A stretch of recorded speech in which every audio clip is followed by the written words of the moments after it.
Good morning.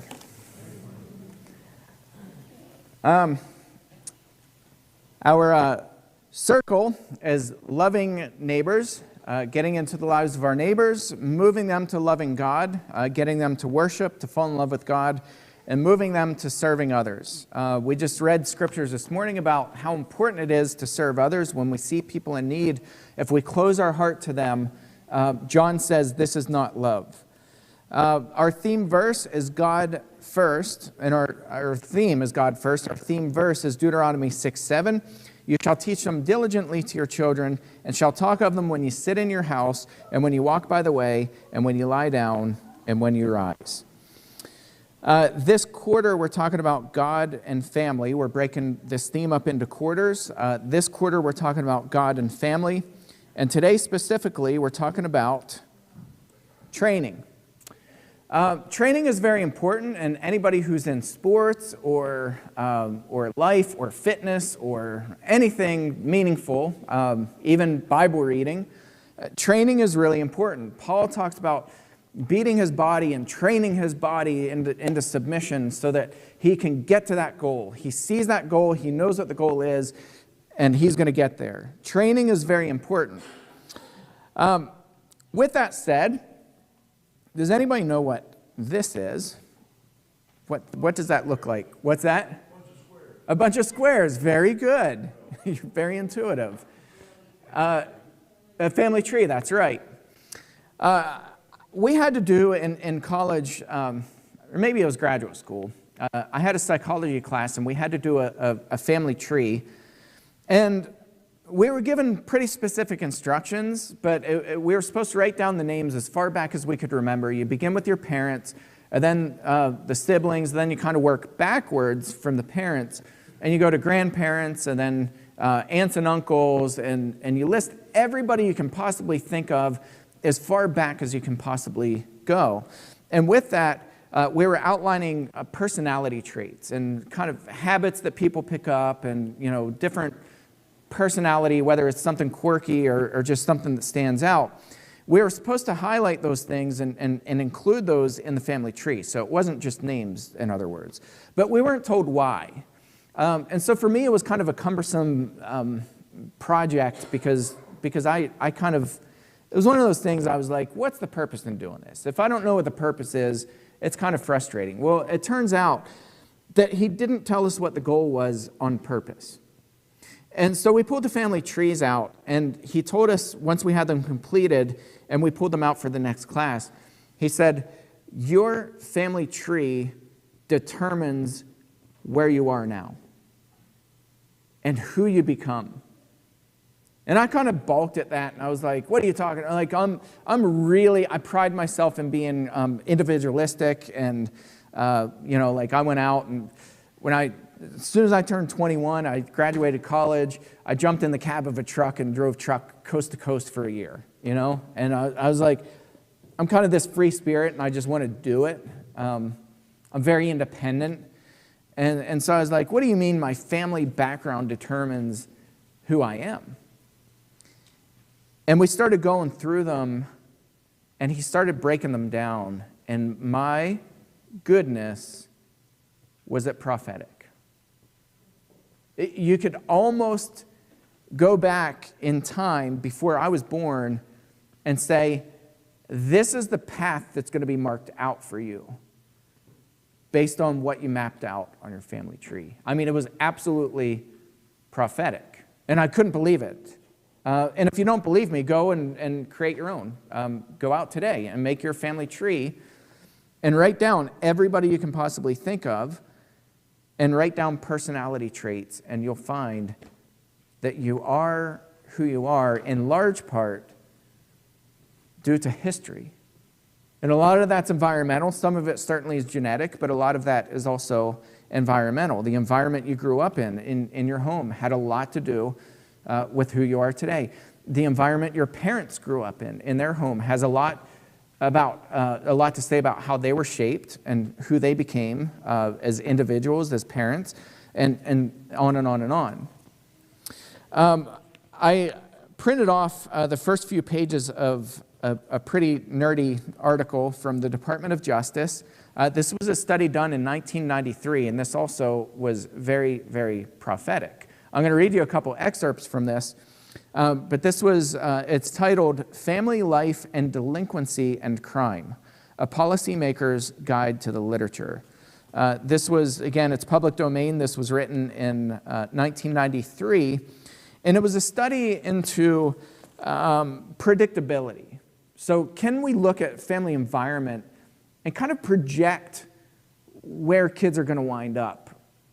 Are they going to wind up in prison? Are they going to wind up being successful? Where are they going to wind up based on what we know about their families? And so this whole study was done about that.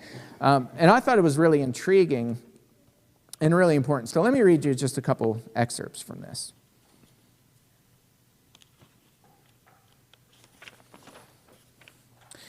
All that work, and I got to the title page.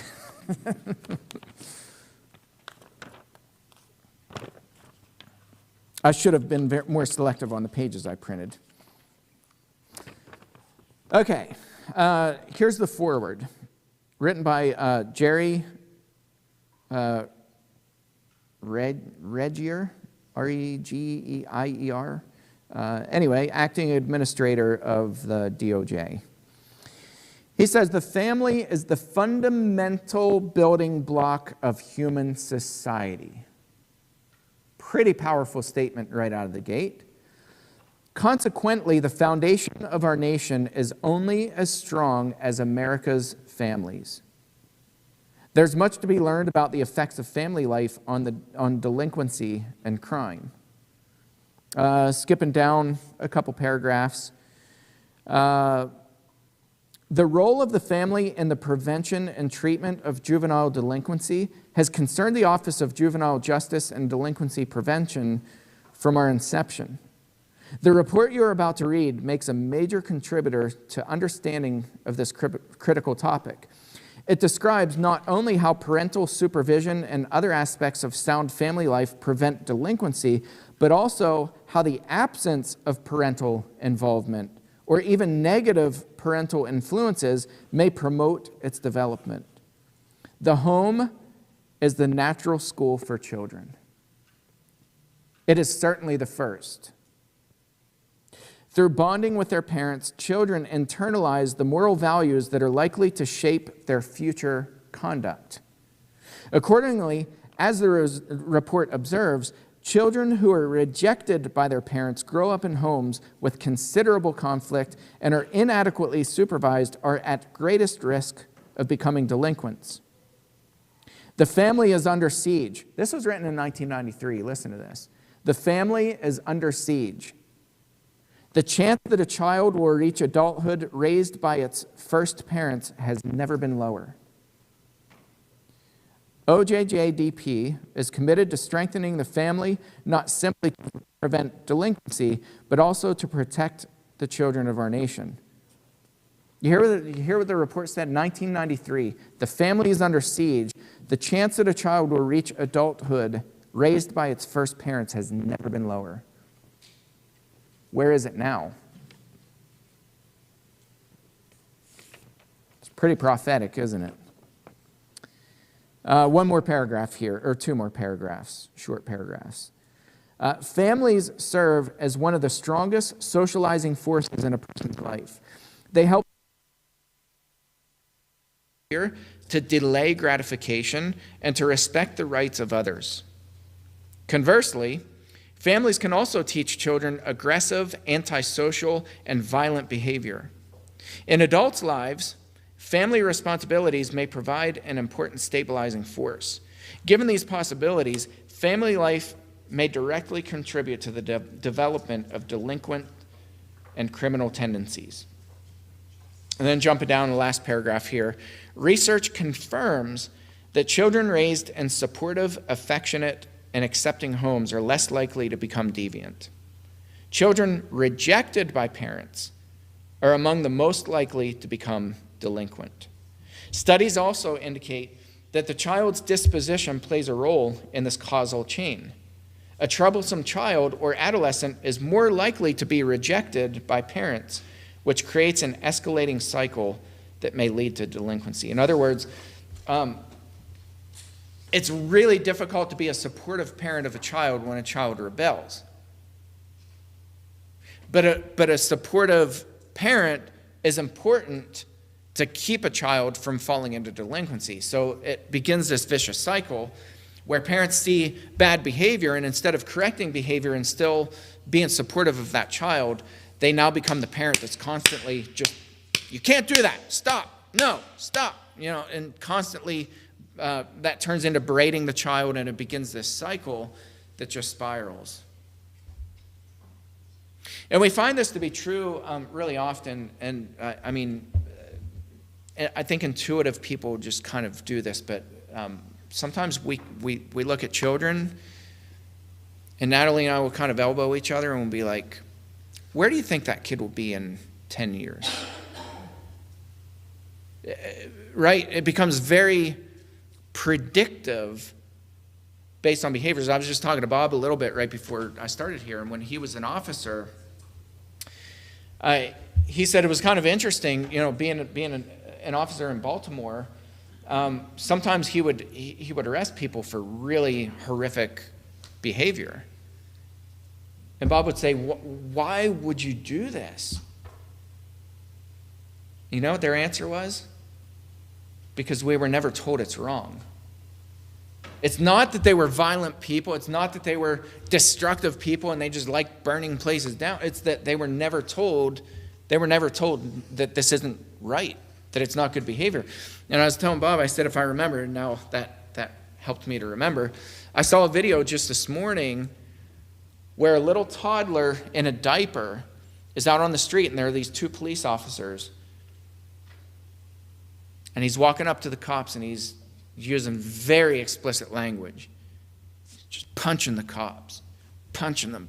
He's like, you bleeping pigs, you killers. There's a little toddler in a diaper.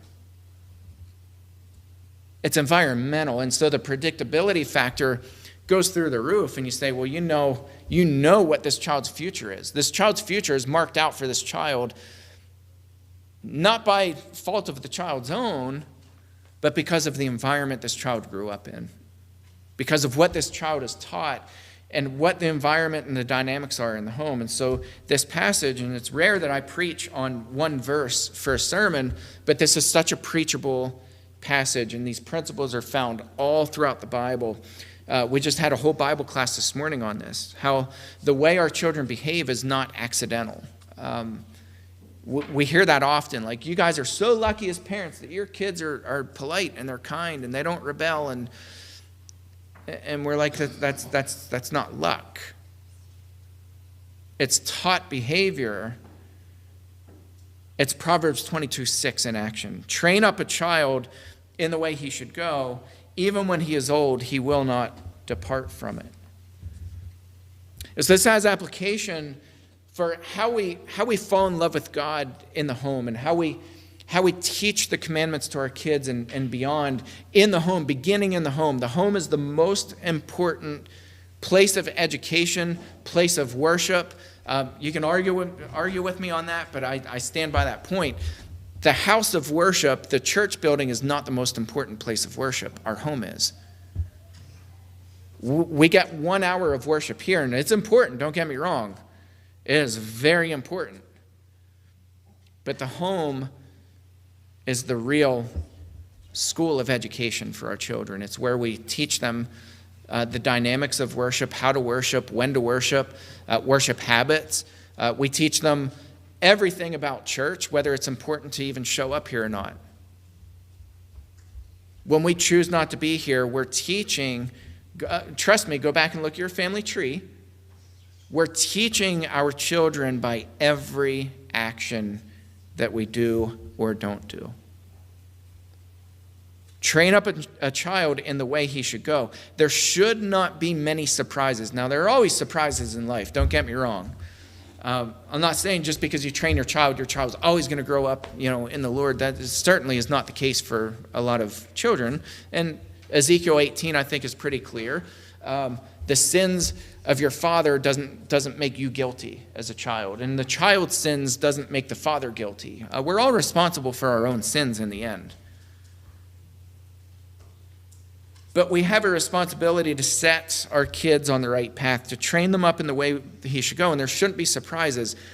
If we've showed up at worship 50% of the year, we shouldn't be surprised if showing up at worship is not high on the priority list when our kids are adults.